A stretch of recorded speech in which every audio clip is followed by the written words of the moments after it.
Ancient churches have long held that Christ was born on the 25th of December. Of course, such a date is not found in the Bible. As a result, it's quite popular today for people to deny that Jesus was born in December. In this video, I intend to examine some of the popular arguments against the December date, and while I won't prove definitively that Christ was born on December 25th, I will at least present an argument for why a late December birth is quite plausible. So, to begin, I'd like to jump into the subject of the priestly courses. There are numerous people out there who claim that anyone who understands the priestly courses will know that Jesus could not possibly have been born in December. I've examined such many of these kind of arguments, and I've noticed that in every single case, the fatal flaw is that the polemicists don't provide a justification for where they begin the count. Some will simply assert that the courses began in the month of Abib, or Nisan, while others will say that they began in the month of Tishrei, but no justification is ever given, at least not in any of the polemics I've seen. The truth of the matter is that the courses are somewhat of a black box. No one seems to know if they continuously slid back against the calendar or if there were methods in place to keep them stable. There's lots of people making assertions this way or that, but none of them bring evidence from early sources. You just have to kind of take their word for it. So, in reality, when dealing with the priestly courses, we can only speak about what is possible, not what is definite. This here is the text from the Babylonian Talmud, Tractate Ta'anit 29a. Now, some might wonder how the Talmud can be relevant. The answer is that it's one of the rare ancient sources, to assign a date to a priestly course. And it was compiled by ancient Pharisees who would have been familiar with the priestly courses. The text I have highlighted here states that when the first temple was destroyed, it was on the 9th of the Hebrew month of Ab, during the priestly course of Jehoiarib. This will allow us to demonstrate the plausibility of a December birth for Christ. First, let me note that according to Josephus's Antiquities of the Jews, Book 7, Section 14, Number 7, each priestly course ran for a week, beginning on one Sabbath and then ending on the next Sabbath when the next course took over. This allows us to know how far apart each course was. So now we can present our argument in 8 steps. Point 1. It is possible for the priestly course of Jehoiarib to fall around the 9th of Ab. Point 2. That means it is possible for the priestly course of Jehoiarib to fall in early August. For example, this year, the 9th of Ab fell on the 4th of August. August 4th. Point 3. Zechariah was in the temple during the priestly course of Abijah. See Luke 1:5. Point 4. The priestly course of Abijah fell 7 weeks after that of Jehoiarib. You can see 1 Chronicles chapter 24, verses 7 to 10 for this. Point 5. If it is possible for Jehoiarib to fall in early August, then it is possible for Abijah to fall in late September. For example, this year, 7 weeks after the 9th of Ab, which, as was just mentioned, fell on 4th August, would be the 22nd of September. Point 6. Luke gives the impression that Mary became pregnant 6 months after Zechariah's time in the temple. This is an easy conclusion from Luke chapter 1, verses 26 to 36. Point 7. This allows us to put Christ's birth 9 months later, which would be 15 months after Zechariah's time in the temple. And finally, we come to point 8. If it is possible for Zechariah to have been in the temple in late September of 1 year, then it logically follows that it is possible that Christ was born in late December of the following year. Now, admittedly, this argument does not prove definitively that Christ was born in late December, but it at least shows that it's quite plausible that he did in light of extant evidence. It also shows that, contrary to the claims of popular polemicists, the priestly courses do not preclude a late December birth for Christ. On the contrary, they show that it's quite possible. Now I'd like to turn to some of the arguments against the December date, aside from the priestly courses, that is. Perhaps the most popular one is that which notes that Luke 2:8 states that there were shepherds watching their flocks. and then claims that in Palestine, shepherds don't watch their flocks in the winter. The latter claim, about shepherds in the winter, is, as far as I can see, devoid of evidence. When you press those who make it, they treat it like some sort of dogma that cannot be questioned. Some might at most appeal to someone else who made the same claim in print without providing any evidence, so everyone's just passing the buck around. I think one preliminary objection is simply to invoke Genesis 31:40, which has Jacob recounting being consumed by cold and frost while watching flocks at night. As far as I'm concerned, that right there might put an end to the polemic. But let's go deeper. Here's a picture of a Palestinian shepherd tending to his flock in the snow in December. This right here might put an end to the silly polemic about shepherds in the winter. But it gets better. This picture was actually taken in December of 2013 after an unusually heavy snowstorm. Palestinian winters don't usually look like this, so let's show a more typical image of a Palestinian shepherd tending to a flock during late December. I'll provide a link to the source in the video description for this photo. It should be noted that the average low temperature for Bethlehem in December is 7 degrees Celsius, or 45 degrees Fahrenheit for those of us that are in the Americas. That's not exactly freezing temperatures, and frankly, shepherds would have access to skins and wool, so these are temperatures that they could handle fairly easily. Furthermore, the temperature on a typical day can be well above that average. For example, there have been times in Bethlehem where the temperature in December was as high as 29 degrees Celsius, or 83 degrees Fahrenheit, again, for those of us who are in the Americas. So the idea that every day in a Palestinian winter is too cold to watch sheep is simply absurd. At this point, proponents of the polemic might say, okay, Palestinian shepherds do tend to their flocks in the winter, but only in the daytime. Such people will claim that Palestinian shepherds did not watch their flocks at night. Honestly, this claim too is baseless. This is from page 124 of the first volume of Charles William Wilson's Picturesque Palestine, Sinai, and Egypt. It was a 19th century guidebook on Palestine which recorded pasturage near Bethlehem during winter nights. So those actually familiar with Bethlehem know that there are shepherds who have their flocks out in the fields during winter nights. And now I'd like to turn to an article on FAO.org, the official website of the United Nations Food and Agriculture Organization. I'll link to the article in the description of this video. It's authored by a professor of animal breeding at Hebrew University in Jerusalem. The article states at one point that, quote, in Iraq, the principal lambing season of Awasi ewes is in November, and in Lebanon, the Syrian Arab Republic, and Israel. Why is this relevant? Well, consider this line, which states, quote, during the lambing season, lambs born in the field and still too weak to follow their dams are carried by the shepherds to the tents or villages where they remain for a few days until strong enough to join their dams at pasture, end quote. Understand that. Lambing season in Palestine is in December and January, and lambs are born in the fields. This means that Palestinian shepherds are out in the fields with their flocks. But it gets better. The article also states that, quote, Bedouin and Fellahin shepherds know nothing of tent or house, but live entirely in the open together with the flocks under their care. They are working 365 days a year from 13 to 16 hours a day. Their work includes shepherding, watching at night, care of sick animals, training of bellwethers, shearing, weaning of lambs, etc., end quote. This means there are shepherds in the region who work 13 to 16-hour shifts all year round. There's only 10 or 11 hours of sunlight in Palestine during December, so this would entail even watching flocks at night during the winter. If that's not clear enough, this same text specifically states that their job includes watching flocks at night. To drive this point home with one final quote, the article also states that, quote, the flocks of the Bedouin and the majority of the Fellahin are kept in the open, day and night, throughout the year and depend entirely on natural grasslands, end quote. This means there is nothing implausible about the existence of shepherds in Palestine who have their sheep out to pasture on winter nights. So much for that polemic.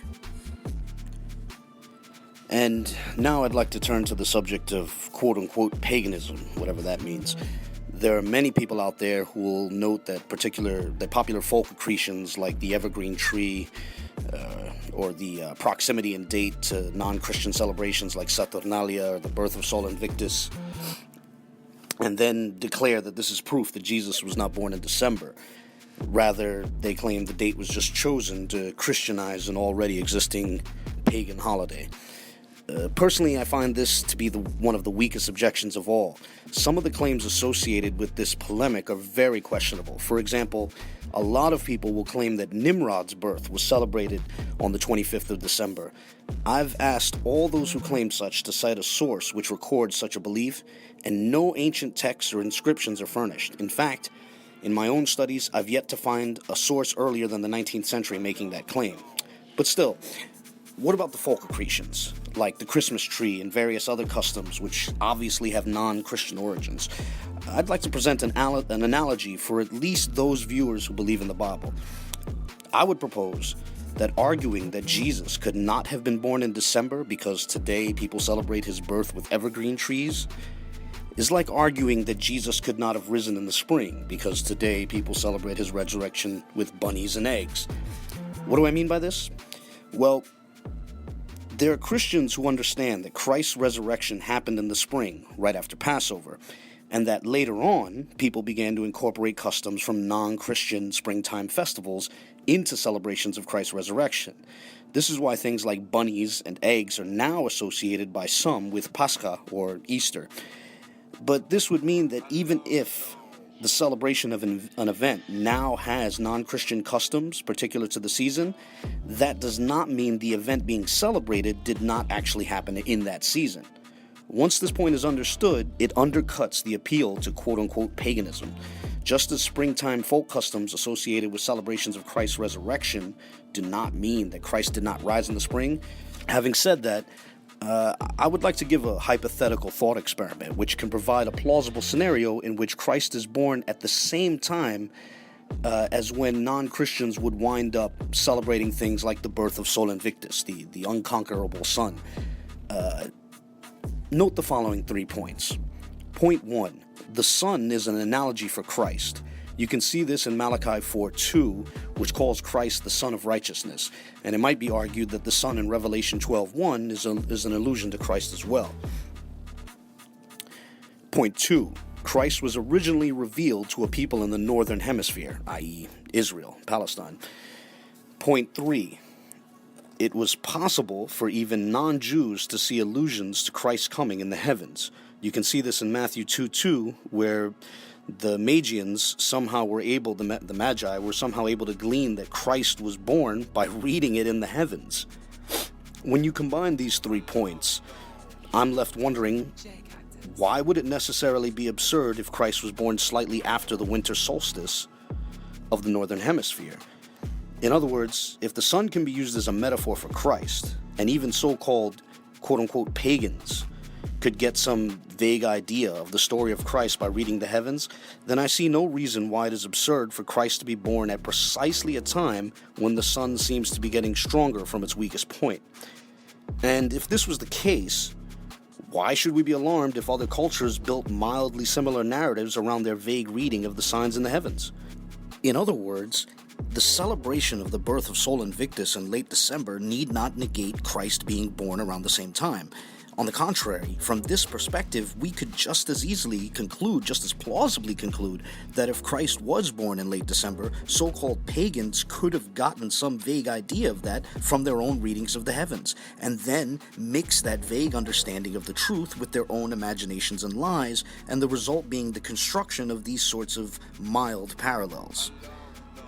Before I close, I'd like to take a moment to discuss the Quran. Now, Christians may wonder what the point of this is, and I admit that as a Christian, I personally do not feel compelled to reconcile a belief that Christ was born in December with what the Quran states. Nonetheless, there is an argument made by some Muslims, which holds that the Quran implies Christ could not have been born in the winter. This is of concern for me because there are other Muslims who are very warm and respectful around Christmas time. For example, the current president of Iran tweets Christmas felicitations around this time of year. Aside from that, Al-Manar, the satellite channel affiliated with Hezbollah, often has Christmas coverage. ساداتها للاحتفال بميلاد السيد المسيح عليه السلام. أشجار الميلاد أضيئت وحركة المرور رتبت بانتظار زوار كنيسة المهد في بيت لحم لإحياء أعياد الميلاد المجيدة. There also happen to be certain Muslims who do believe that Jesus was born in December. In fact, there's one sect, the Alawis, who celebrate Christmas. I know many Orthodox Muslims will be tempted to say that those minority sects aren't really Muslims, but me personally, I don't endorse such restrictions, and frankly, I'm not the only one. ولما بحكي عن المسلمين بقصد السنة والدروز والشيعة والعلويين. But I don't want to get into a fight about whether such people are Muslims or not. At the very least, we can say certain people, whether you consider them Muslim or not, profess belief in the Quran and celebrate Christ's birth in December. Because I have a certain affinity for those who are friendly around Christmas, and especially those who celebrate it, I want to explore this claim that the Quran allegedly contradicts a winter birth for Christ, and show that, on the contrary, it's possible for those Muslims who celebrate, or at least respect Christmas, to believe in both the Quran and a December birth for Christ. So let's explore the claim that these two beliefs contradict. Here I'd like to play a clip of Ahmed Deedat putting forth the basic argument. The birthday of Jesus. The Quran tells us very, very clearly that when Jesus was born, his mother Mary was told, he says, shake the palm leaf, the leaf of the palm leaf, date palm, and it will let fall fresh ripe dates. Means the dates were ripe, ready. You just shake it and the thing will fall. And you can eat and refresh yourself with the rivulet, with the small river running by, refresh yourself. After the birth of the child, she's told that. So it was midsummer. If the Quran says that the dates were ripe, it means midsummer, not midwinter. Palestine is in the northern hemisphere. Your winter and their winter is the same. So you don't have winter in midsummer. Dates in midsummer. So it was midsummer. For those who didn't catch it from the Arabic subtitles, Deedat was appealing to the 24th and 25th verses of Surah Maryam, the 19th chapter of the Quran. With that in mind, I'd like to turn to Tafsir al-Jalalain, a late 15th century Sunni commentary on the Quran. Regarding the tree in verse 25, these commentators state kanat yabisa, which means it was withered, it was dead, it was dry, it was crusty. This would mean that God brought it back to life for Mary. Regarding the little stream in verse 24, the same commentators say that it was a river which had previously been stopped or dried up.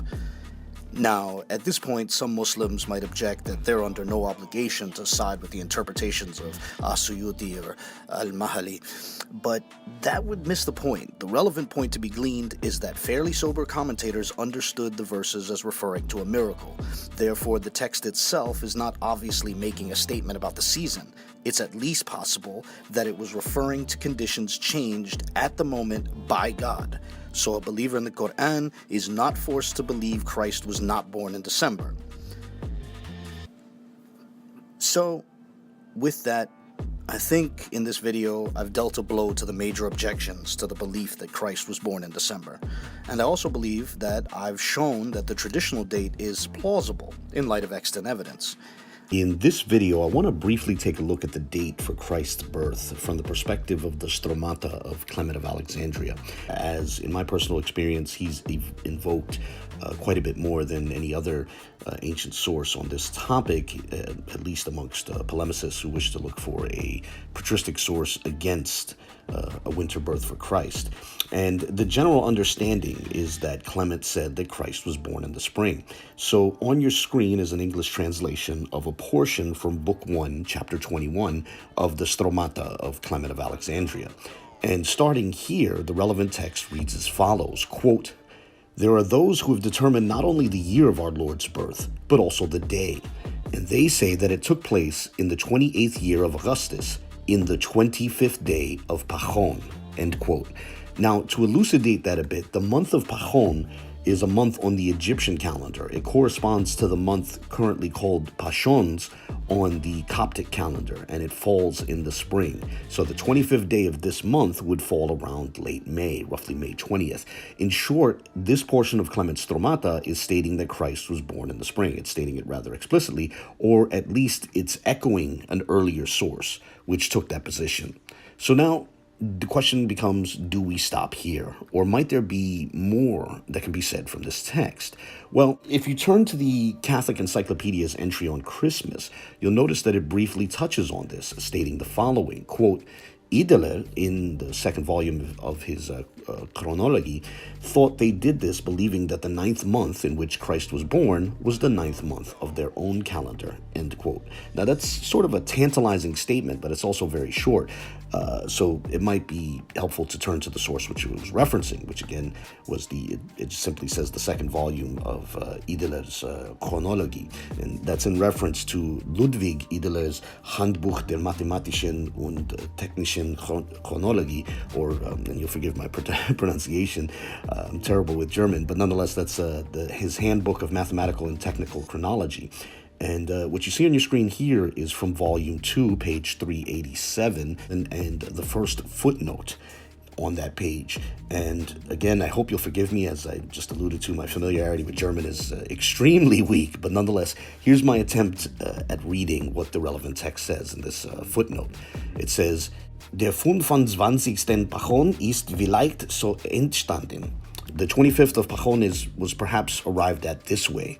Die ägyptischen Christen, dass sie hörten, dass Christus im 9. Monat, nämlich des jüdischen Jahres, geboren sei, dachten an den 9. des ihrigen. The Egyptian Christians, upon hearing that Christ was born in the 9th month, namely in the Jewish year, the jüdischen Jahres, thought it was in the 9th of their own. In other words, the argument here is that Christ was born on the 25th day of the 9th month of the Hebrew calendar, and the Egyptian Christians, seeing a reference simply to him being born on the 25th day of the 9th month, wrongly thought it meant that he was born in the 9th month of their own Egyptian calendar, hence why they arrive at Pachon. Now, I imagine that some might find that rather speculative, and more so, some might find it unconvincing. However, in an attempt to explore the plausibility of that line of reasoning, I'd like to turn to Book 5, Chapter 13 of the Apostolic Constitutions. Now, as a disclaimer, I'm not claiming the Apostolic Constitutions were written before the Stromata of Clement of Alexandria. On the contrary, I'm fine with the position that the Apostolic Constitutions reached their final redaction well after the time of Clement. Nonetheless, I would propose that it's possible that the Apostolic Constitutions pulled together older traditions which predate the work of Clement. And with that in mind, consider the text highlighted at the top of your screen, which reads as follows, quote, observe the festival days, and the first of all, the birthday which you are to celebrate on the 25th of the 9th month, end quote. So what we have here is a tradition which places Christ's birth on the 25th day of the 9th month without immediately specifying the precise calendar. Now, you might notice towards the bottom of your screen that if one reads beyond that text into the next chapter, the text makes a reference to, quote, the first month, which is Xanthicus, end quote. Now, Xanthicus was a month on the ancient Macedonian lunar solar calendar. It lined up with the month of Nisan, or Abib, on the Hebrew calendar. So if Xanthicus was the first month, then the 9th month being referred to would line up with the 9th month on the Hebrew calendar, Kislev, or Kislev as they say today. But one only makes that connection if they read that far ahead. And to be honest, earlier sources which were stating that Christ was born in the 9th month might not have included that reference to Xanthicus as the first month. So the point that I'm trying to make here is that there were Christian traditions vaguely stating that Christ was born on the 25th day of the 9th month, and it is at least possible that such a tradition was floating around in the time of Clement of Alexandria. Therefore, the idea which was proposed by Ludwig Ideler is not so absurd after all. It is possible that one of these traditions was said that Christ was born on the 25th day of the 9th month was floating around, and then Egyptian Christians assumed, 9th month, and they picked the 9th month on their own calendar, which was in the time of Clement called Pachon, and today is called Pashons, and it would wind up placing Christ's birth in the spring. Now, Again, I understand if some of you feel that this remains rather speculative. So let's return to Clement Stromata. Note that a little bit above the portion that we looked at, one finds the following, quote, "From the birth of Christ, therefore, to the death of Commodus are in all 194 years, 1 month, 13 days, end quote. Now, I would propose that the text marked in blue contradicts the text marked in red. And, honestly, that need not be a major issue, as, I read this simply to mean that Clement was referencing multiple sources. And it's, there's no shame in a situation where his sources might take different views. But it is nonetheless the case that knowing that the Emperor Commodus died on the 31st of December puts this text in a different light. Now, permit me to attempt to explain it this way. Commodus died on the 31st of December. Now remember that Clement, or one of his sources, said that Christ was born 194 years, 1 month and 13 days before that point. Well, 13 days before the 31st of December is the 18th of December, and 1 month before the 18th of December is the 18th of November. So at first glance, we seem to have this source putting the birth of Christ in November, which does not fit with the Pachon reference, which put his birth in May. But it's also worth noting that this may have been according to a solar calendar which lacked leap years, and thus across 194 years, you would have a discrepancy of 48 days. This is because every 4 years would have gained a day, and 194 divided by 4 is 48, with a slight remainder. Well, if you add 48 days to the 18th of November, you're going to arrive around the 5th of January. Now, admittedly, that's a bit late for the 25th day of the 9th month of the Hebrew calendar, which is to say the start of Hanukkah, but it is still within the early winter, and it is far closer to the date to the winter date than it is to the Egyptian Pachon reference. So here's how I would reconcile these disparate points in Clement Stromata. Clement was employing different sources stating different things. However, the text dating Christ's birth relative to the death of Commodus put it in or just before winter, which seems to lend credence to the idea that the Pachon reference was rooted in an earlier source, which said the 9th month, but intended a different calendar. It did not intend the Egyptian solar calendar. Now, at this point, some might feel that if Clement's sources were at odds with each other, there's a temptation to just scrap appeals to Clement entirely. Now, I would say, to each their own. You can feel free to move ahead as you see fit. But it is nonetheless interesting that even in Clement's Stromata, one of his references to Christ's birth allows us to argue for it being in the winter. That seems to provide us with reason to think that there is yet another early reference to a winter birth for Christ. But beyond that, even the portion of Clement Stromata which explicitly places Christ's birth in the spring can be arguably treated as plausibly rooted in an earlier source, which likewise placed Christ's birth at Hanukkah, or at least in the winter. In short, the tradition that Christ was born in the winter, perhaps more specifically near the time of Hanukkah, remains reasonable even when working with the often cited text from Clement Stromata. Food for thought. Now, there's a great deal more that could be said. Like, for example, there's an argument that the Stromata implies 2 different dates for the destruction of the temple in Jerusalem, and then you can date Christ's death relative to that. And, one of those attempts to date the destruction of the temple relative to the death of Commodus leads credence to this idea of, use of dates relative to the death of Commodus in the Stromata being on a solar calendar which lacked leap years. But that is a longer argument, which would make this video much longer. So that's perhaps best saved for another time. Occasionally on social media, one comes across the claim that the 12th century Syrian Orthodox bishop Dionysios Bar Salibi, or also called Jacob Bar Salibi, or either way, Bar Salibi, that Bar Salibi had said that the Feast of the Nativity, which is to say Christmas, was moved to the 25th of December to coincide with pagan celebrations of the sun, which took place on that day. Now, in years past, it has been my experience that those passing this claim around social media seem to never have a source for that claim. In my experience, many, when pressed for a source, at least many of these polemicists, will just reference a website which itself makes the claim unsourced. So if one does go through the different sources in print discussing this claim or a closely related claim, eventually one will get back to the Bibliotheca Orientalis, were compiled by a brilliant Maronite scholar known as Yusuf or Giuseppe Assemani, who had moved from what is now Lebanon to Rome and spent decades compiling and cataloging Syriac, Arabic, Coptic, and Ge'ez manuscripts for the Vatican. Now, on your screen is volume 2 of that work, the Bibliotheca Orientalis, which is available online, and those who are interested can find a link to the work in the video description. Now, the relevant statement can be found on page 164. You'll notice this is a bilingual text with the original Syriac text and a Latin translation provided by Assemani.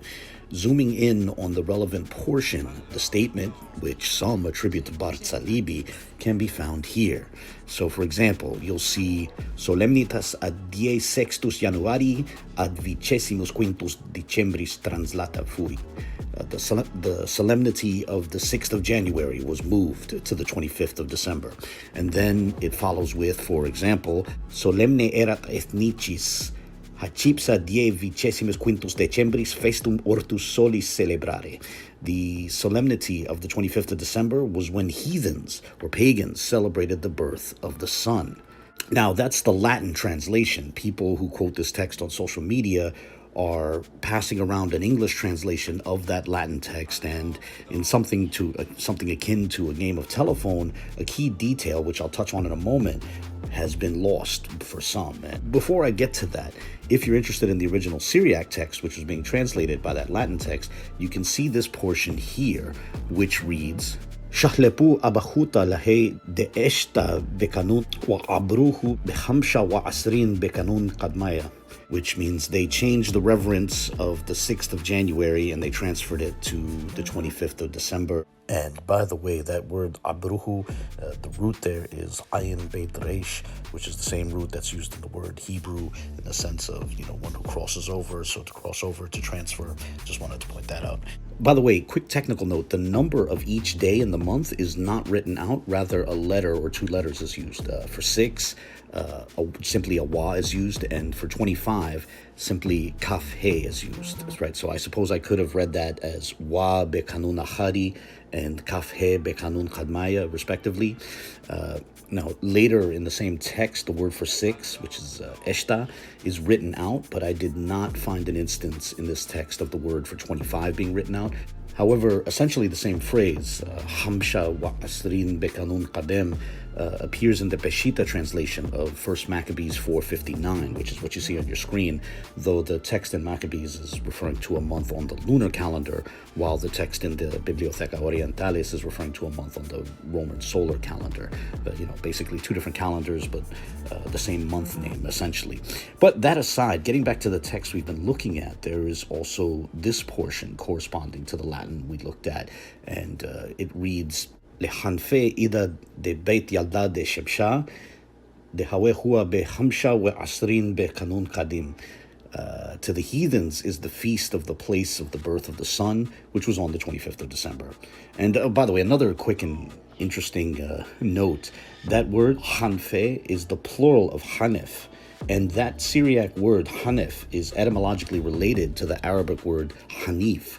Now, some may recall that the Quran at Surat al-Imran 367 states that Abraham was neither a Jew nor a Christian, but rather a Hanif. Both Syriac and Arabic use these respective terms as meaning something other than a Jew or a Christian, though the Syriac text often seem to intend the term in a pejorative or negative way, along the lines of, a heathen or a pagan, while clearly the Quran intends the corresponding Arabic term in a more benign or even positive sense, right? However, perhaps it's also worth noting that the Syriac term may not always be intended as a negative. For example, it's worth noting that the Peshitta in Mark 7:26 refers to the Syro-Phoenician woman as Hanefta, which is the female Hanef, female Hanef in the feminine with the definite article. Getting back on topic, you have now seen the Syriac text, which some attribute to Bart Salibi. The question now should be, did Bart Salibi actually pen those words? It is here that it might be worthwhile to turn to Assemani's introduction to that text. which reads as follows: Unctamem armenorem ritum, quem hic reicit Barsalibeus, anonymus nescio qui sirus probare contendit in margine apud eundem Barsalibeum. Which means, however, this right of the Armenians, which Barsalibi rejects, an anonymous, unknown Syrian, right? Anonymous nescio qui Sirius, literally anonymous Syrian who I don't know. An anonymous, unknown Syrian tries to prove it in the margin at the same from Barsalibi. In other words, the text we just looked at is not from Barsalibi. It was a marginal note which someone else, someone unknown and anonymous, added to a manuscript which contained the writings of Barsalibi. As Asamani notes, the text expressed an Armenian position which Barsalibi actually rejected. Now, admittedly, some of the polemics out there note this, right? Some of these polemics that are online note that it goes back to a marginal note in a Barsalibi text, and others refer to it as a quote-unquote scholiast on, or a scholiast of, Barsalibi. And I suspect that the later confusion which resulted in those who thought this went back to Barsalibi himself was due to, for example, some reading those secondary and tertiary references and assuming it must have meant that the marginal note was penned by Barsalibi himself, or for those whose sources read, included the word scholiast, they might have assumed it meant a commentary by Barsalibi himself rather than a commentary on the writings of Barsalibi. But alas, no. The reality is that this was something of a polemical note written in the margins of a text by Barsalibi as a way of expressing disagreement with Barsalibi. That then raises the question, what was Barsalibi's actual position, right? What did he hold? Well, Asamani shared this marginal note as an addendum to text from Barsalibi, which you can find in the preceding pages.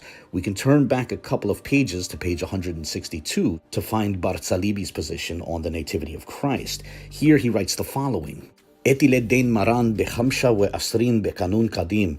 Thus the Lord was born on the 25th of December.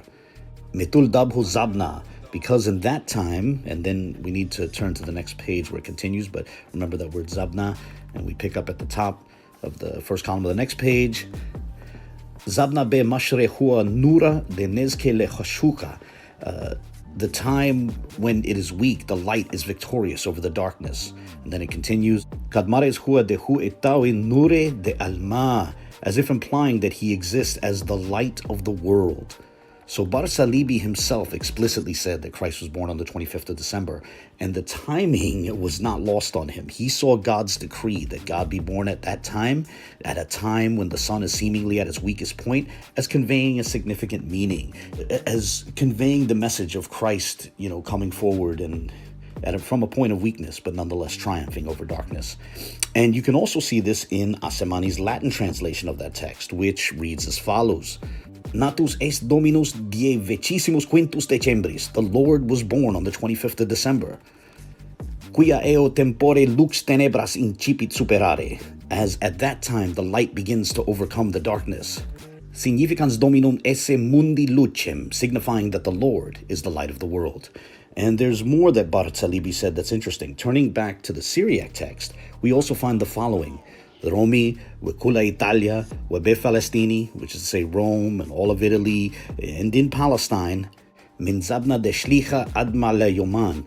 Remember that phrase, Minzabna de Shlicha Adma Layoman, from the time of the apostles until our day, Behamsha wa Asrin Bekanun, on the 25th of December, and then it continues on to the next column. So again, reading that previous part as we go to the top of the next column, Min Zabna de Shlicha Adma Layoman Behamsha wa Asrin Bekanun, Bekanun Kadim Meshtamela Hua Ida de Yalda. On the 25th of December is celebrated the Feast of the Nativity, or putting it all together from the time of the apostles until our day. On the 25th of December is celebrated the Feast of the Nativity. And he goes on to mention everyone else adopting this practice, with the exception, a little bit of a clarification, he writes, Setar men Armanie, aside from the Armenians. And he goes on to describe the Armenians as having crude minds and stiff necks, and of not being obedient to the truth. But the relevant point here is that not only did Bart Salibi believe that Christ was born on the 25th of December, but he even believed that the practice of celebrating the Nativity at that time went back to the apostles. And we can likewise find this in Assemani's Latin translation, which reads as follows: In provincia Romana et universa Italia et in Palestina, ab apostolorum evo usque ad hodiernum diem, die 25 Decembris festum natalis Domini celebrator. In the provinces of Rome and all of Italia, and in Palestine, from the time of the apostles until our day, on the 25th day of December, the feast of the Nativity of the Lord is celebrated. So as I just said, Bart Salibi not only affirmed December 25th as the date for Christ's birth, but he said that the feast of the Nativity went back to the time of the apostles. Now, of course, you don't have to agree with Bart Salibi on that claim, but the point of this video is to be clear about Bart Salibi's actual position, precisely because there are polemics floating around social media stating the opposite, attributing to Bart Salibi the opposite of what he actually wrote. So irrespective of whether you agree or disagree with Bart Salibi, the point of this video is to be clear about his actual position and to provide the source from which these claims derive, or the source in which these claims can be found. That said, in wrapping this up, Bart Salibi mentioned that the practice was adopted by all the churches in the east and the north, and then he adds, si armenos excipias, if you exclude the Armenians, with the exception of the Armenians.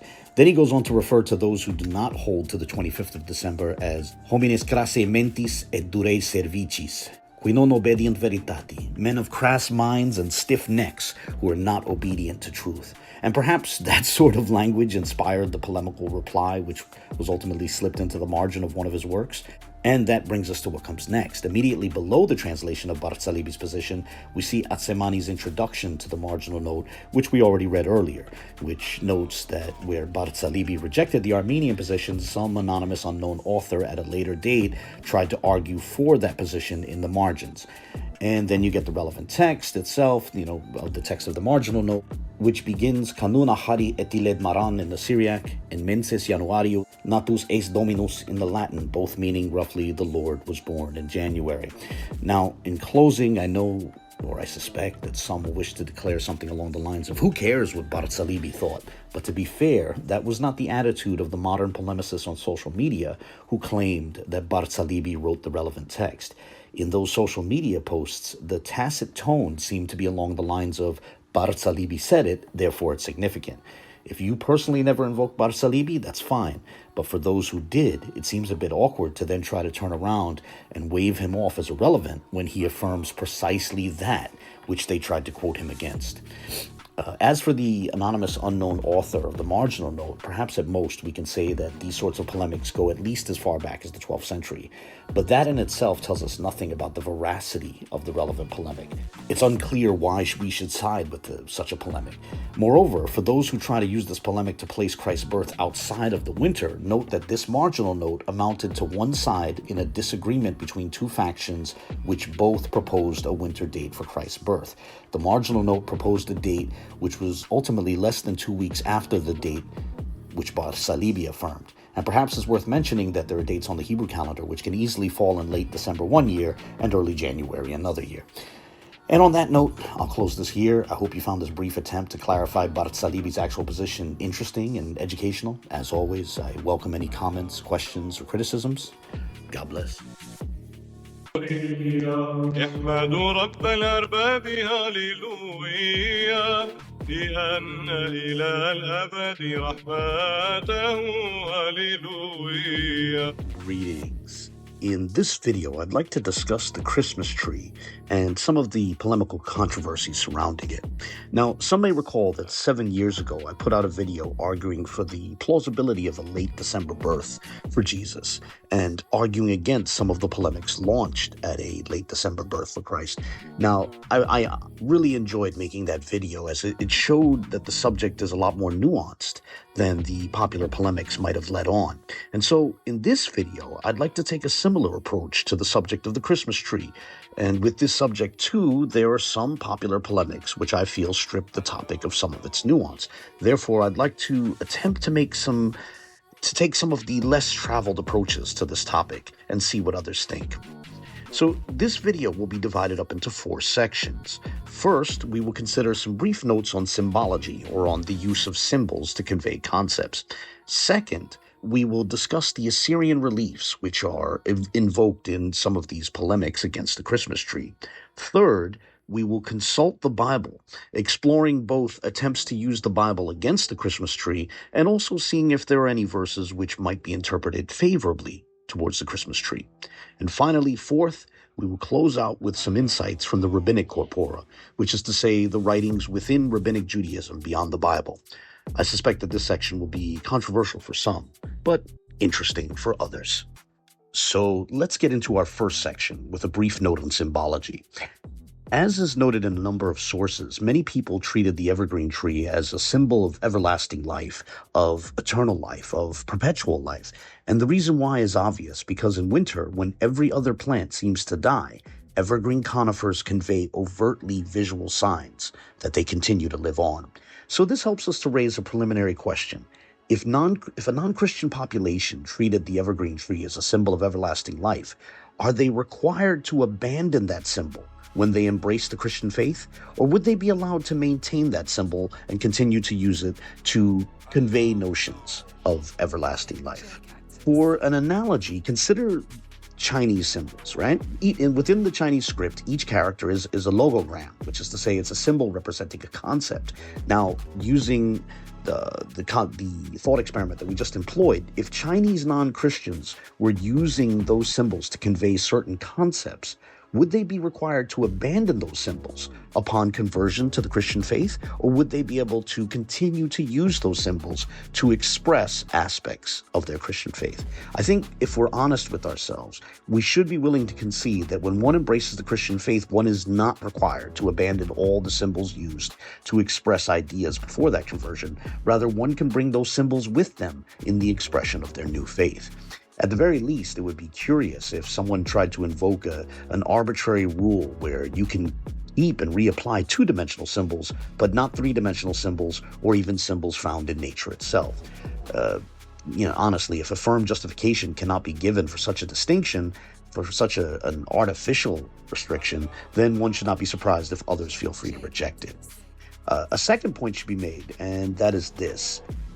A symbol can have more than one meaning. For some simple examples, consider the symbols you have on your screen. This first one here, is this a Christian symbol or a symbol representing a phoneme, namely the t sound, as it's used in the letter T? So too, these symbols reflect variant forms of the final character of the Phoenician or Paleo-Hebrew script, the last letter of that script, used to capture the phonemes t and th. Now, when these symbols are used to convey a sound, which is to say a consonant, they can be employed by believers in any ideology, right? However, these also might be recognizable as Christian symbols. Some might call the symbol on the right St. Andrew's cross. But again, separate from religion, this symbol might simply be employed as the addition sign, and so too this symbol can be employed simply as a sign of multiplication. And the same variety of uses can be applied to this symbol on the far right, where it can be employed as a religious symbol, for example, to represent the Trinity. However, separate from any religious usage, it is also used as a mathematical symbol in a few different ways, actually. But the most well-known and the earliest to be learned is as the symbol of change. For example, change in distance, change in time, etc. And when used in mathematics in that way, it's often referred to as the delta, after the Greek letter delta, which is itself employed to convey a phoneme, the d sound, right? And again, the central point here is that a symbol can have more than one meaning. Therefore, if someone objects that, one person intended a symbol a certain way, that does not mean that is how another person employing that symbol intends it, right? Two different people can have two different intentions for the same single symbol. So as a preliminary note, if Christians employ evergreen conifers to beautify their homes and sanctuaries, or to symbolize the everlasting life which Christ can provide, or the future hope for everlasting life which Christ will provide, objections about non-Christians employing this object from nature tells us little about how Christians are employing it, much less whether it's permissible for them to do so. And that said, that preliminary note on symbology aside, let's move on to the second section of this video, which poses this question. What about the Assyrian reliefs? You see, there are a number of polemics on the internet which will show ancient Assyrian works of art depicting either men or winged creatures tending to a tree.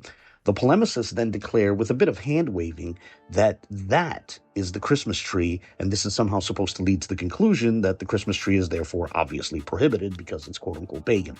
See, the simplest reply is just to note that the cultivation of trees has been a major part of human history, so there should be no surprise that various cultures would have depictions of people or other creatures tending to trees. Nonetheless, to look at this a bit more closely, I'd like to turn to the book Aspects of Religious Belief and Practice in Babylonia and Assyria by Morris Yastrov, or as some might pronounce his last name, Jastrow. So Yastrov, among others, notes that the Assyrian reliefs indeed depict a sort of sacred tree, more specifically, a tree of life. And the irony here is considerable. First, if we were to take this polemic to its logical conclusion, it would seem to entail that the Christmas tree is actually a physical symbol or representation of the tree of life. Now, if that's the road we're going to go down, I would say that rather than undermine the Christmas tree, that would seem to unwittingly give it more explicitly biblical roots, right? You're going to say the Christmas tree represents the tree of life? That's interesting. But second, and that aside, secondly, and more importantly, think about the implications of the Bible affirming the existence of a tree of life, which is guarded by cherubim. And, you can find that in Genesis 3:24. And as can be seen in Exodus 25:20, the Bible makes clear that cherubim are winged creatures. In short, there is at least a superficial similarity between these ancient Assyrian depictions and the Bible. So that raises a question. Would the polemicists argue that if the Assyrians believed in winged creatures tending to a tree of life, believers in the Bible therefore cannot believe in winged creatures tending to a tree of life? Like, for example, is Genesis itself problematic now? Well, rather than see this as automatically capturing something prohibited, we might say that these Assyrian depictions capture the culture's vague familiarity with a truth which is also captured in the Bible. Now, for more on this sort of approach, consider my video on the Prisca Theologia. But for now, on a less serious note, I also want to point out that this meme you see on your screen, has popped up amongst the various online polemics.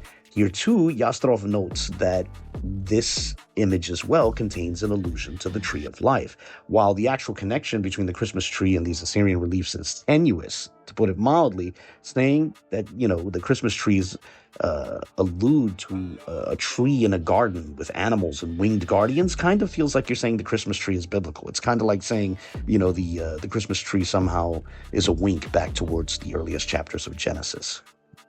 But on a somewhat more serious note, I'd like to turn to Ada Cohen and Stephen Kangas's 2010 work, Assyrian Reliefs from the Palace of Ashurbanipal II, or Ashurbanipal II, A Cultural Biography. And this book was published by the museum at Dartmouth College. Now, on page 203 of that work, there's a discussion on what can be inferred from these depictions about the fabrics which were employed by the Assyrians.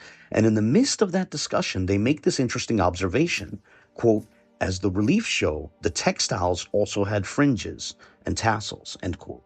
Now, think about the implications here. In these Assyrian reliefs, the figures which are tending to the relevant trees are wearing fringes and tassels. I got to see one of these reliefs at the Princeton Art Museum, and the plaque there likewise explicitly refers to the figure as wearing a fringed garment. Now, the reason why I'm bringing this up is because it raises a methodological question. If the Assyrian reliefs depict figures wearing fringed garments, does that mean that fringes are therefore prohibited? Like, are you not allowed to have fringes on your garment simply because the Assyrian reliefs depict figures wearing fringes on their garments? Now, note that fringes and tassels are discussed in the Bible, for example, in Numbers 15:38 and also in Deuteronomy 22:12. Now, if the answer to that question about whether or not fringes are prohibited simply because they appear in these Assyrian reliefs, if the answer to that question is no, that would introduce this helpful rule of thumb. Just because something appears in an Assyrian relief, that does not mean it is therefore prohibited. Such a rule would undermine the polemics which appeal to these reliefs. Mere superficial similarities do not establish what is permissible or prohibited. And so one is not actually making a substantive argument when they say, hey, your Christmas tree sort of looks like this tree in this ancient Assyrian relief.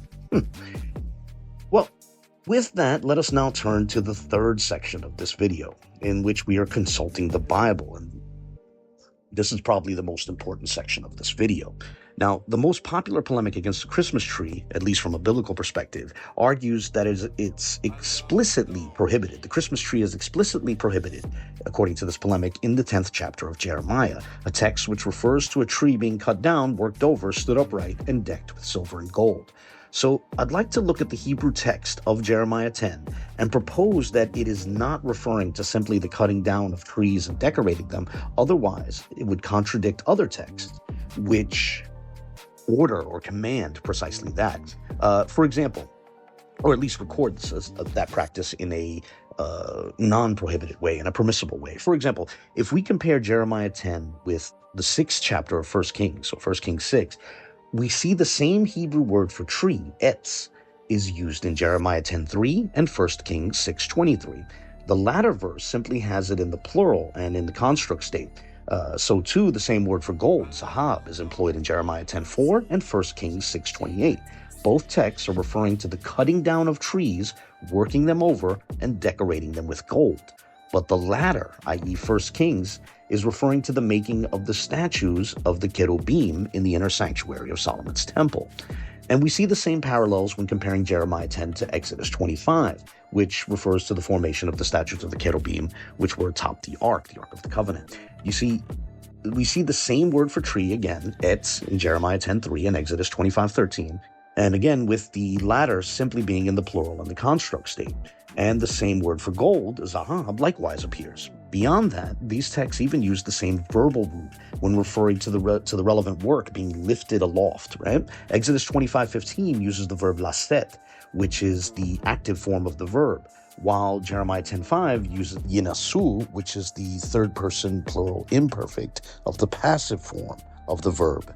Now, in short, this is the same verb in active and passive forms. Now, of course, this begs the question, if Jeremiah 10 is not simply referring to any instance of cutting down a tree and decking it with gold, right? Because obviously we agree that Jeremiah 10 is not prohibiting what's described in 1 Kings 6 and Exodus 25, right? So if Jeremiah is not simply referring to any instance, right, of cutting down a tree and decking with gold, then what precisely is it referring to? What is this passage prohibiting? Well, I would propose that to understand what Jeremiah 10 is referring to, it should be read together with the 115th Psalm and the 135th Psalm. All three texts note that the relevant work is decked with kesef and zahab, silver and gold.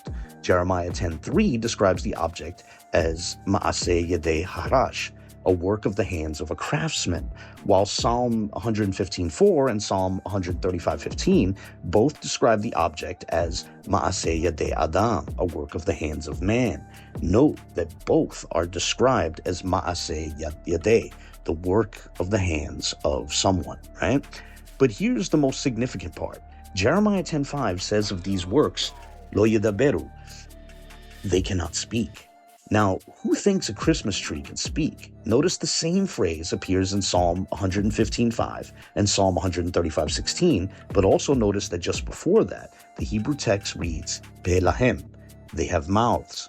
In short, the 115th and 135th Psalms are clarifying what Jeremiah 10 is referring to, statues which have mouths, but which cannot speak.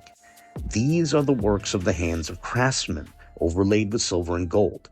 And in light of what we read in Exodus 25 and 1 Kings 6, I would add that Jeremiah and the Psalms are not referring simply to any statues, but rather more specifically to statues employed in idolatry, in the worship of other gods. This has nothing to do with Christmas trees. Now, having said that, let's now consider some verses which might be interpreted positively towards the Christmas tree, or the use of evergreen conifers as symbols. The first example is admittedly a lighthearted one, but nonetheless, I personally like Isaiah 14:8, which includes the phrase, Broshim Samhu, the cypress trees or fir trees rejoice. Note that these are evergreen conifers which are rejoicing. Now, I appreciate that different people take different approaches to Isaiah 14, but however one wishes to interpret the chapter, the gist of this verse is that even the evergreen conifers rejoice at the fall of an oppressor, at the fall of evil. and at the arrival of divine justice. Even if one wishes to treat the text as highly metaphorical, one could still say that the evergreen conifer can be used as a symbol of the celebration of the triumph of God's plan. On a side note, however, one might rightly object that applying this verse to Christmas trees can be a bit awkward when it's noted that the same verse, Isaiah 14:8, states that these trees are rejoicing at specifically the fact that one who used to cut them down is now gone. So there's no one to cut them down. That's what the trees are celebrating. It's precisely for this reason that I love the practice of displaying Christmas trees which still have their roots, and thus Christmas trees which can be replanted after they're used as a display, as a symbol.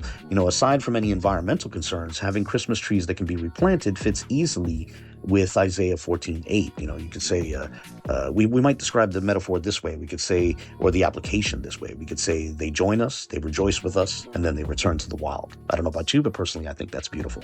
But whatever the case, moving on from that lighthearted example, we can now consider the 55th chapter of Isaiah. Verse 12 predicts a future in which you will go out in joy and be led forth in peace, during which time all the trees of the field shall clap their hands. Then verse 13 states that instead of the thorn shall come up the fir tree. And once again, we have this word brosh, referring to evergreen conifers. Then the text states that these trees will be part of an everlasting sign. Think about that. Think about the evergreen conifer serving as an everlasting sign of a hoped-for future joy and peace. It seems to me that would make them very appropriate for Christmas, serving as symbols, which is to say, serving as symbols for the Feast of the Nativity and celebrating the incarnation and birth of Christ, our Lord. And then one last verse, which is worth considering, is Isaiah 60:13, the 13th verse of the 60th chapter of Isaiah. The verse refers to the cypress tree, the fir tree, and the box tree. Now, perhaps your preferred translation might be slightly different, but the text is referring to different kinds of evergreen conifers. And then God declares that these evergreen conifers will be employed, quote, to glorify the place of my sanctuary, end quote. Now, one might object that the verse is not referring to Christmas trees, but even if you treat this as a secondary application of the verse, precisely this verse comes to mind when I see these beautiful setups where evergreen conifers are employed to decorate churches during the celebration of Christ's incarnation and birth. At the very least, Isaiah 60:13 touches on the permissibility of employing evergreen conifers to glorify and beautify the sanctuary, and the Christmas tree might be seen as one fun and, frankly, pretty example of such. And by the way, the same three-word phrase which is used in Isaiah 60:13 to describe these different evergreen conifers, brosh, hidhar, utashur, that same three-word phrase is also found in Isaiah 41:19, a text which refers to a future in which the destitute will no longer thirst and even the desert will bloom. So again, not only can evergreen conifers be used to beautify the sanctuary, but so too they are a sign of our future hope. That's from the Bible. And now we'll close this video with our fourth and final section, in which we consider some insights from the rabbinic corpora.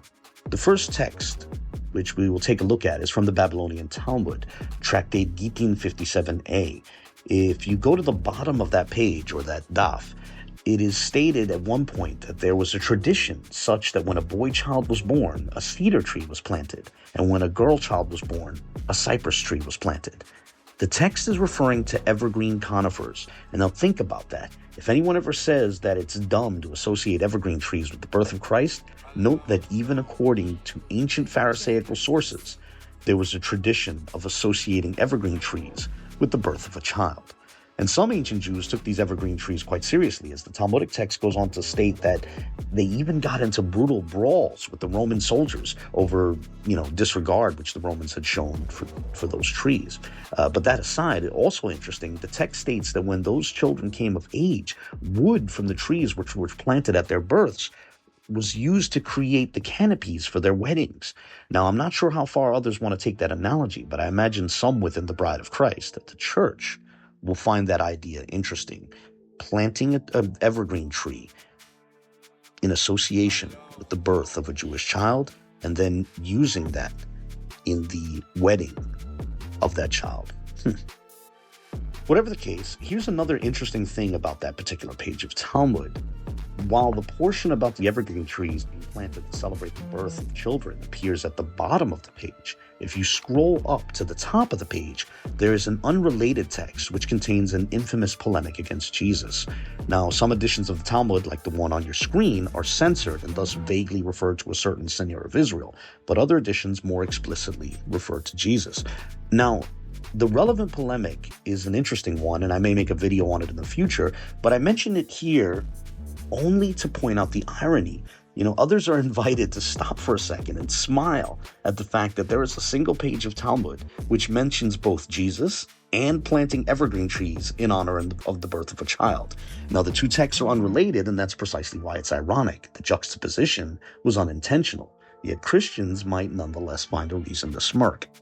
Whatever the case. Now, before we look at one last text from the Rabbinic Corpora, I want to note a biblical text which I could have brought up in the previous section, and that being the 104th Psalm, specifically the 16th and 17th verses of the 104th Psalm. And these verses refer to the trees of the Lord, which God himself has planted, which are cedars and firs, that is to say, evergreen conifers. You see, according to the 104th Psalm, evergreen trees are among the trees of the Lord, which the Lord himself has planted. Now, I bring that text up in this section on insights from the Rabbinic Corpora because I want to show how it was interpreted in the Zohar. At the bottom of your screen is the precise Zoharic reference as per the arrangement of the Sulam, or the more classical arrangement found in other editions of the Zohar. Now, commenting on the 104th Psalm, which is the psalm we just considered, the Zohar notes that verse 17 states, quote, Hasida broshim beta, the stork, evergreen conifers, are her house. In other words, the stork uses the evergreen tree as her house. Now, the Zohar comments, quote, because of this, or for this reason, she is called Hasida. Chesed, which is to say mercy or kindness, emanates from her. And then the Zohar goes on to connect that chesed with Genesis 1:3, stating that it is the primordial light, as it is written, and God said, let there be light. So the next time you see a light atop a Christmas tree, remember that the Bible lists evergreen trees among the trees of the Lord and lists them as a home for the stork. Then remember that the Rabbinic Corpora treats that biblical reference to the stork and the evergreen tree as an allusion to God sending forth light and a symbol of God's mercy and kindness. But if that's too much of a stretch for you, let's at least consider the insight of connecting the word for stork, hasida, with the word for mercy or kindness, chesed. The two words share the same root. The word for stork, hasida, might be thought of as a participle of the root which gives us the word chesed. Therefore, it is not absurd to think of the biblical reference to the stork and the evergreen tree as an allusion to God's merciful kindness. Now, with that in mind, do you remember the chant at the opening of this video?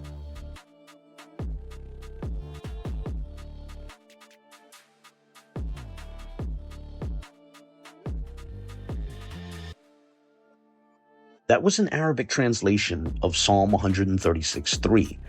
When you look at the Greetings. As it is now late December, it's time for crude polemics against Christmas to once again proliferate on social media.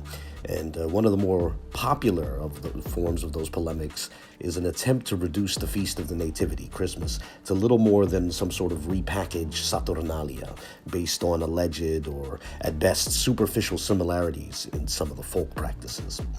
Now, over the years, when I've attempted to discuss this polemic with others, I've noted that to me, Saturnalia seems more like Hanukkah than it does to Christmas. And a lot of people find that absurd at first. But in this video, I'd like to explore that a bit, and as we're currently at the beginning of Hanukkah, it's now the second night of Hanukkah, it seemed like an auspicious time to make this quick video in which I'd like to discuss some similarities between Hanukkah and Saturnalia, as well as some interesting bits of trivia. However, let me put up the disclaimer that just as I see the alleged similarities between Christmas and Saturnalia to be superficial, so too I acknowledge that the similarities between Hanukkah and Saturnalia are likewise somewhat superficial. This video is not a polemic against Hanukkah. Rather, it's merely part of a thought experiment. So please don't think that this video is arguing something like Hanukkah, is merely some sort of, copied Saturnalia or anything like that. This is more intended to share some interesting information in a lighthearted and fun way. But with that, let's jump right in, and we'll begin by turning to the Oxford Encyclopedia of Ancient Greece and Rome. And we're going to turn to page 221, where we find the entry on Saturn, and in this case it's referring to the deity Saturn. And when you go to the second paragraph of that entry, you find the following, quote, Saturn's festival, the Saturnalia, properly the 17th of December, the best of days as per Catullus, as well as the dedication day of Saturn's temple, was Rome's most beloved and merry, end quote. Now, the most significant part of that is the fact that Saturnalia celebrated the dedication of the temple of Saturn.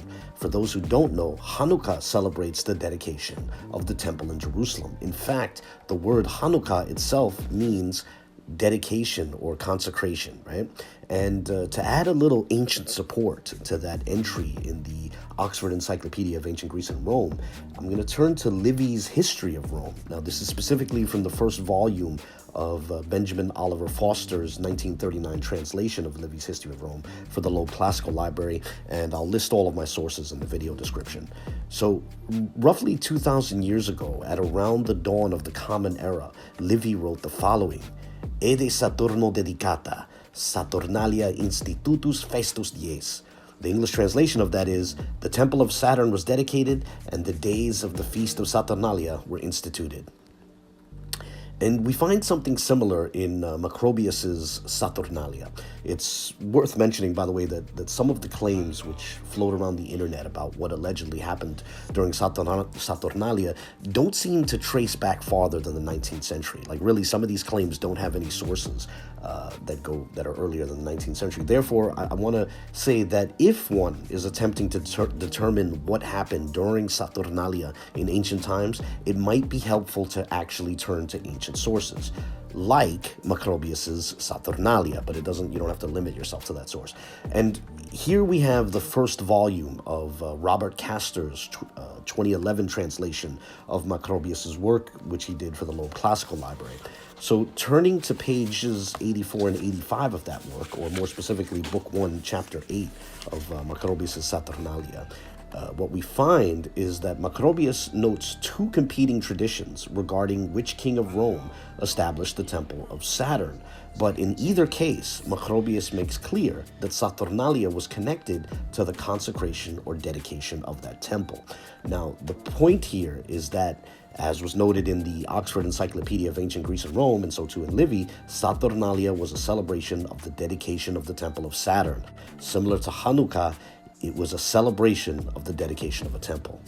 And while we're in Macrobius' Saturnalia, I'd like to touch on another aspect of the feast by turning back a few pages to the 7th chapter of Book 1, more specifically pages 80 and 81 of Castor's translation. Macrobius relates that there was an oracle about the appropriate ritual for the Saturnalia, which vaguely said in Greek, To patri pempete phota, send phota to the father. As Macrobius notes, phota could be interpreted as man or as light, right? So it can mean send man, or send a man or men to the father, or send light to the father. And unfortunately, some horrifically thought that this entailed human sacrifice. But mercifully, thankfully, the more humane interpretation of phota, meaning light, ultimately won out, at which point Macrobius adds, quote, hence the custom of exchanging candles during Saturnalia, end quote. On the following page, Macrobius gives a different tradition, writing, quote, others think candles are exchanged precisely because it was under Saturn's guidance that we passed out from a dark and uncultured way of life to the light cast by the knowledge of beneficial skills, end quote. Now, I showed all that to make this point. As I noted just a moment ago, in Macrobius' time, there were competing legends about who precisely established the Temple of Saturn. But either way, the Saturnalia was celebrated it was celebrating the dedication or consecration of that temple. So too, there were competing legends about why candles were so central to Saturnalia. But either way, candles were a significant part of the celebration of Saturnalia. So we might put it this way. The origins of Saturnalia were so old that even ancient writers were unsure of the precise explanations for its central elements.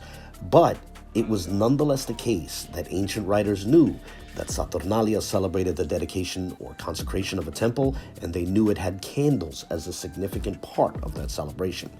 Now, I'd like to quickly jump over to Book 3, Chapter 4 of Macrobius' Saturnalia, and that appears in the second volume of Robert Castor's translation. And unfortunately, I do not yet own a hard copy of Volume 2.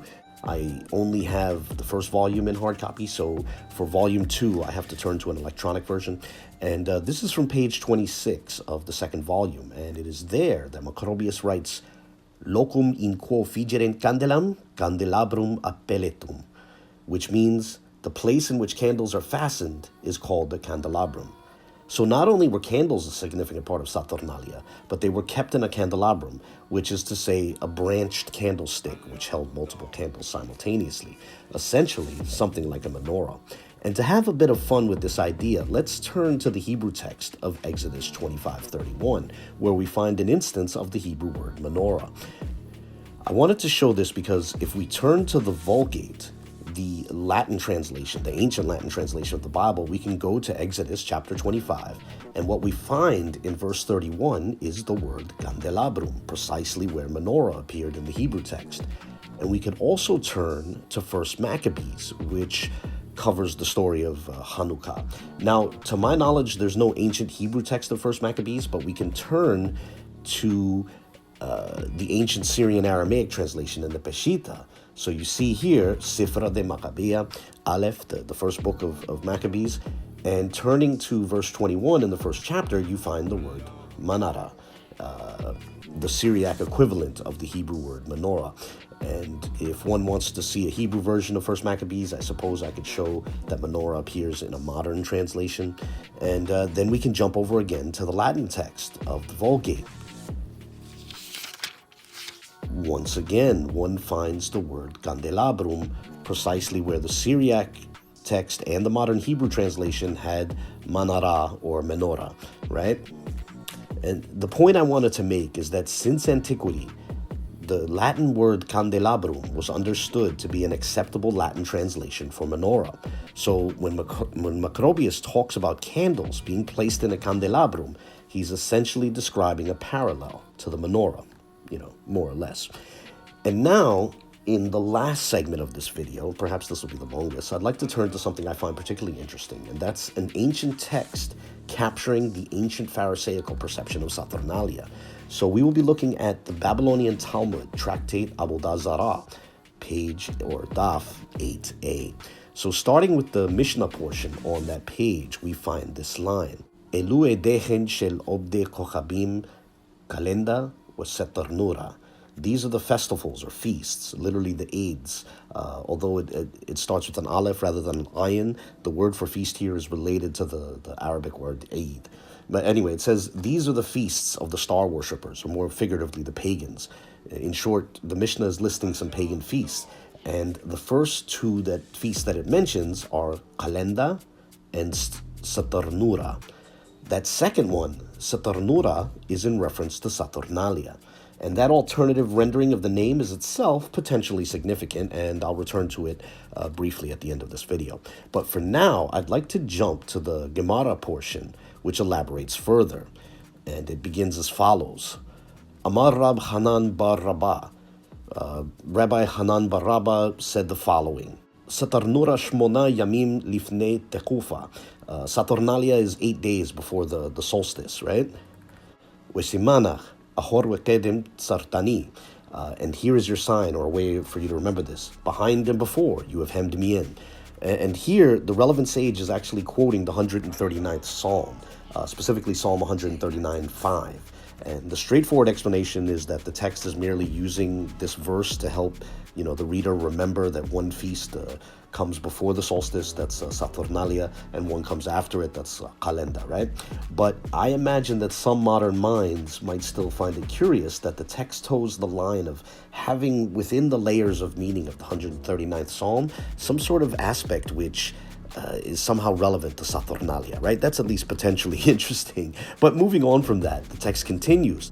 Tanur Rabbanan, our rabbis taught, and that Tal Reish at the start with what looks like a quotation mark between them, that's the Gershayim, that's an acronym, Tal Reish, for Tanur Rabbanan, our rabbis taught.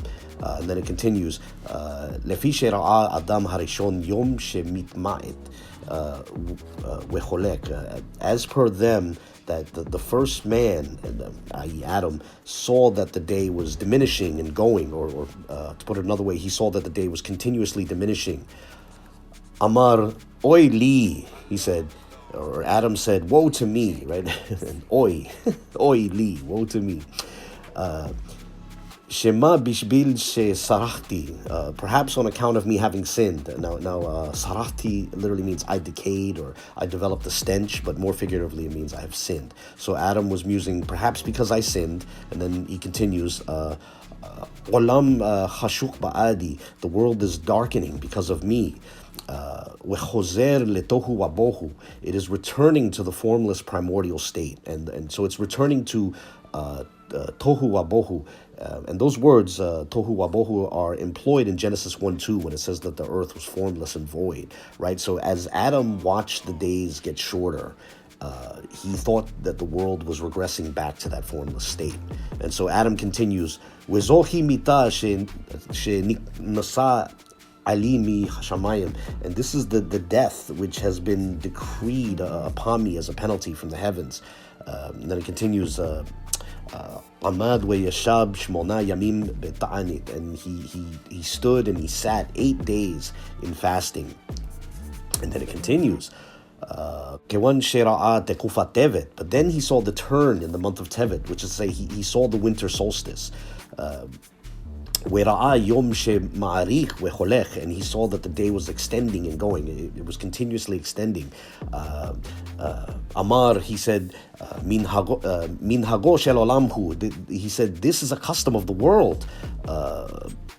Halach ve'asa shmona yamim tobim, and he went and made 8 good days, or more figuratively, he established an 8-day celebration, an 8-day festivity. Leshana ha'acheret asa'an leilu uleilu yamim tobim, and to the next year, these and those were established as festive days, right? So he established it as a continuous 8-day celebration. And then there's this particularly interesting line, Hu kaba'am leshem shamayim wehem kaba'um leshem avodah zarah. He established them, or he established those festive days in the name of heaven, but they established them in the name of their idolatrous worship. So the strong implication of this text is that Saturnalia was originally established by Adam, by the first man, and then later on it was corrupted by idolaters, right? That's what this text implies. Now, to be clear, I'm not saying that you have to believe the Talmudic claim on this, right? But even if it's a fiction, and we're all free, I myself am pretty skeptical, but we're all free to be skeptical and think this might be a fiction. But even if it's a fiction, it would raise an interesting question. Why would the ancient Jewish sages, the ancient Pharisaical sages quoted in the Talmud, why would they concoct such a fiction, right? And before I propose a possible answer, it's also worth noting that the text understood Saturnalia to be 8 days. Now, among the Romans, the number of days that Saturnalia lasted actually fluctuated.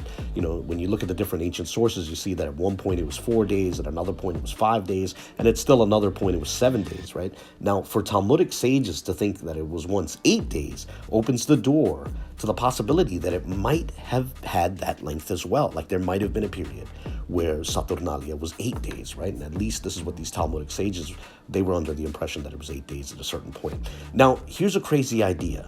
Perhaps the reason the Pharisaical sages came up with a story about Adam creating Saturnalia was because this sometimes 8-day feast near the winter solstice, which celebrated the dedication of a temple and had candles and a branched candlestick as one of its major features, perhaps that feast reminded them of one of their own feasts, right? Is that at least possible? Now, admittedly, that's just a shot in the dark bit of speculation on my part, but whatever the truth of the matter is, at the very least, it's very interesting to juxtapose the similarities between Saturnalia and Hanukkah with an ancient Jewish tradition that Saturnalia was a once righteous Adamic feast that was later corrupted. And by the way, this isn't like entirely absurd, this idea that there would be Jewish feasts and Roman feasts that would be parallels. As I've mentioned in previous videos, there's a parallel between Pesach, between the Passover and the Ides of March. Before the calendrical reforms of Julius Caesar, which turned the calendar solar, the Ides of March would fall on the full moon of the first lunar month of the spring, and they would sacrifice a sheep and all this. It was similar to Passover. It would fall at roughly at the same time as Passover, and it was somewhat similar. So just as Passover and the Ides of March can be similar, so too there can be some similarities between Hanukkah and Saturnalia. Now, before I close, I said a little while ago that I'd share a brief note on the alternative name in this Talmudic text, right? Saturnalia is called Setarnura. Now, rather than that being a mere clumsy transliteration, the term can be seen as having a subtle meaning. It can be seen as combining two Aramaic words, setar, which means side, and nura, which means fire, the side of the fire, or the fireside. And you can interpret that in a variety of ways. Like here's one, admittedly highly speculative idea, but as Saturnalia falls on the side of the days which are approaching the winter solstice, the days which are diminishing, a time when it's very dark and it's helpful to light fires, hence that could be the side of the fire, the side in which you light fires to, for whatever reason, to cheer people up, to keep visibility, whatever the case, to fight depression, I don't know. But that aside, that bit of speculation aside, it's also interesting to note that the word setar appears in the ancient Aramaic translations of Exodus in precisely the locations which are discussing the structure of the menorah. You see, when Exodus 25:32 refers to the branches on each side of the menorah, Targum Onkelos has misitraha, literally from its side, from its setar. And the word actually appears twice in this verse. And so too in the Peshitta, the ancient Syrian Aramaic translation or Syriac translation of the verse, the term can be found. And you see here, misitre, from its side. And so too in this translation, the word appears twice. So that's a bit interesting. That, it's interesting that a term used in ancient Aramaic translations of Exodus to refer to the side of the menorah might be seen as embedded within the Talmud's curious reference to Saturnalia. But of course, I want to concede that this could all be attributed to coincidence as well as to the mind's ability to make connections, which might not be intentional. Hence why I said that this video was intended lightheartedly as a fun thought experiment. Now, at the very least, I hope you found this interesting and entertaining, and as always, I look forward to any comments you might share. And with that, I close by saying Happy Hanukkah, and God bless.